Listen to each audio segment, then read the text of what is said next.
Well, hello there and welcome to my channel. If you've not been here before, hi, I'm Debs, a British expat living here in Dubai. And in today's video, I am going to be covering part 2 of my 3-part series, all about my top tips to you about living in Dubai. In my last video, part 1, I talked about kind of just general living information about living here in Dubai. And today, part 2, I'm going to be covering off where to shop, what things you might need to buy, where to get them from, and essentially how to become a bit of a savvy shopper in this reasonably expensive place to live. So before we get started, please subscribe. It would massively help me out, and then grab your tea, your coffee, or whatever tipple you so choose. And let's begin.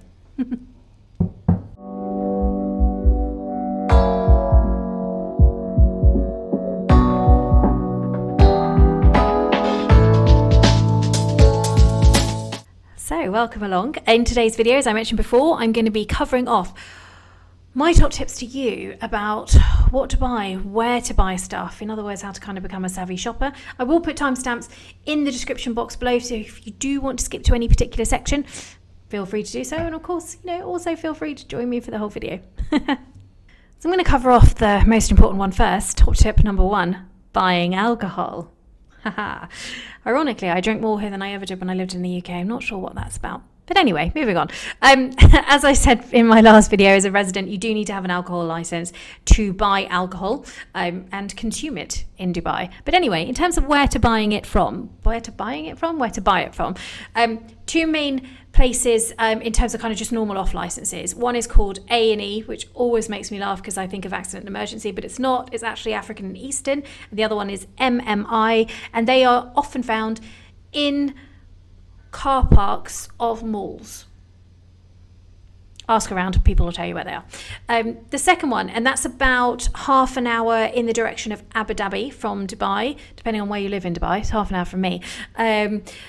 And it's a place called Gantut, and there's 2 shops there. One is called High Spirits and the other one is called Windmill. Now, the advantage of buying there is that you're not paying the 30% municipality tax that you are paying on alcohol if you buy it from the off licenses in Dubai. So that's always helpful. If you want to drive a little bit further and stock up and do a proper booze run, then in about take about an hour's drive, you've got a few places. There's one in Ras Al Khaimah, so I'm talking about popping over to different Emirates now. Ras Al Khaimah or Fujairah, and there is shops there called The Cellars. There's a place called Barracuda, which is in Amal Quain. That's probably the most popular and the biggest as well, actually, in terms of being able to buy loads of booze and loads of options. And there is a place called Oscars in Ashman. So they are the main places to buy alcohol from. There is one other thing I wanted to mention, and that is a online and home delivery service for alcohol, which is called Legal Home Delivery. Again, very useful, but because it's based in Dubai, you will pay your 30% tax on your alcohol, so it is a little bit more expensive. But, if you're in a pinch, a nice place to buy alcohol from. Top tip number 2. Become used to the fact that your mobile phone will be your lifeline to everything, and so much is done on WhatsApp. So we use WhatsApp anyway, so you're used to it, but you'll use it like you've never used it before. You'll use it for deliveries. They often want location pins. You'll use it for appointments, for both booking and attending those appointments. You'll use it for sports clubs information and groups that they'll create. You'll use it for school rep groups if you're with kids. But yeah, get used to using WhatsApp a lot. Top tip number 2, WhatsApp. Top tip number 3, supermarkets, where you're going to buy your food from. So the main supermarkets, I'm just going to very quickly run through them for you. There is one called Carrefour. They're often the biggest, although there's another one called Giant as well. Really, really big. Things to note about Carrefour is that there's no pork room, so you can't get any pork products from that particular supermarket. There is Waitrose here, but it is expensive, but and franchised, so it doesn't have exactly the same products that you're used to, but it has a lot of them. Spinneys Very common, again, reasonably expensive, but it does stock quite a few of the Waitrose own products, which is nice. There's a Choithrams, and Choithrams, if you are particularly attached to Tesco's, sell quite a few of the Tesco's own products in there. Online services is something called Kibson's, which we use an awful lot actually, which is a great service. And you can get quite a lot of Sainsbury's own products from that one, which I really like.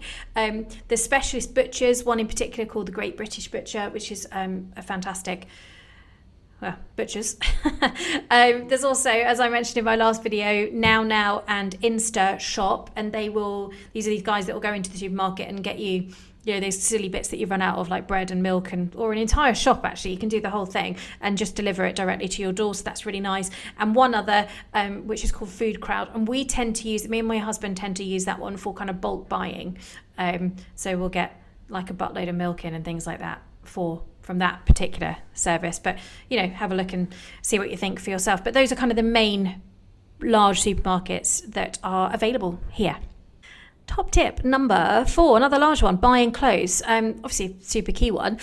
Dubai is really known for its shopping, isn't it? And we've got loads of really great malls here. And you do have the spectrum within those malls, which is, the super affordable stuff right up to the very high-end designer. I will cover this in a lot more detail in a future video. But just for now, the main points of my top tips are for you that, in the malls, you can go to more affordable shops, which are things like Centrepoint and Splash. For the cheaper end of the spectrum. We also have 2 really great outlet malls in Dubai as well. A little bit of a drive out, but both of them are really fantastic. And last but not least, you've got really great apps. Since I've moved here, which is 7 years, the number of stores that you can shop online and the number of apps in terms of getting international delivery as well has massively increased, which is so helpful. So I use next.co.uk to get a lot of stuff over here, kind of key staples for my children. I also shop from an online app called Namshi. There's another one called Net-a-Porter. There is ASOS, which you'll know of anyway, and there's another one called Shein, or Shein. That's just how I happen to pronounce it. I could be wrong. But so there's a few really great places where you can go to get some great clothes without spending earth and, still brands that you're used to wearing. So that's really great. So those are my top tips in terms of buying clothes. Top tip number 5, eating out. So you probably already heard of the Dubai brunches, which are fantastic, which are kind of 3 to 4 hour brunches. It's a package deal, food and alcohol is all included. It's all fantastic. Where to find those brunches and information about them, obviously word of mouth and friends and stuff, but you've got a magazine, which is Time Out, and you've also got your Entertainer app for the buy one, get one free offers for those things as well. There's great food courts in the malls. There's lots of little kind of really fantastic gems around as well, outside of those main areas. So one of my particular favourite restaurants to go to is a French restaurant called Coakley, which is an area called JLT, which is Jumeirah Lake Towers, which is opposite Dubai Marina. So it's a fantastic area, great restaurant, food is fantastic. If you like a decent French steak, I recommend that one. And there's often deals that are attached to happy hours as well, or ladies and gents nights, where you'll go and get a couple of drinks and then get a percentage off the food. It's not necessarily the food that's super expensive. Obviously, it depends on where you eat, but it's the adding on any alcohol that's super expensive. So what I tend to do is look for those deals. A ladies' night out, I'll look for a free-flowing alcohol package, and then a percentage off the food, because that's where the money really gets spent. Making myself sound like an alcoholic. I promise you I'm not, but I do like a few glasses of nice red wine on occasion. But anyway, those are my top tips for you regarding eating out in Dubai. Top tip number 7, and my last point for today's video, which is all about the fact that you can literally almost get anything delivered in Dubai, which is fantastic. So, you can get pharmaceuticals delivered, which is extremely helpful. You can get food delivered, as I've already covered in previous point. All of your shopping in terms of clothes, the online delivery purchases, all can come straight to your door. Alcohol, as I've covered previously. Pet food from specialist pet food shops. I've even bought some gelish nails varnish and had that delivered from a specialist here in Dubai. And you can get kind of stuff from the shop at the end of your road by using the Insta Shop or the Now apps. to deliver like ice and bread and milk and things like that to you as well. And last but not least, one of the latest things that's happened is petrol. So you run out of petrol. There's a service. It's called CAFU or CAFU. I'm not sure if I'm pronouncing it correctly, but and they will literally drive up to your door and fill your car up with petrol. So it is one of the coolest things about living in Dubai. It makes you extremely lazy, but it's fantastic, and it's only increasing all of the things that you can get delivered to your door. So it means that you can kind of get some really, really good deals and just have stuff delivered right to you, which is fabulous. So anyway, that's my last tip on today's video. Thank you so much if you've joined me for the whole thing. I hope you found it useful and helpful. I'd love to hear from you. Please pop any comments down below, specifically around, any future videos or helpful top tips that you'd like to see from me in the future. I've got loads coming up. The next video coming up is my part 3 of living in Dubai, where I'm really going to focus around useful hints and tips regarding actually where you live and your home and things you might need to know about that. So hopefully that will be coming up very, very soon. Please subscribe, hit the notification bell, and I'll see you in the next video.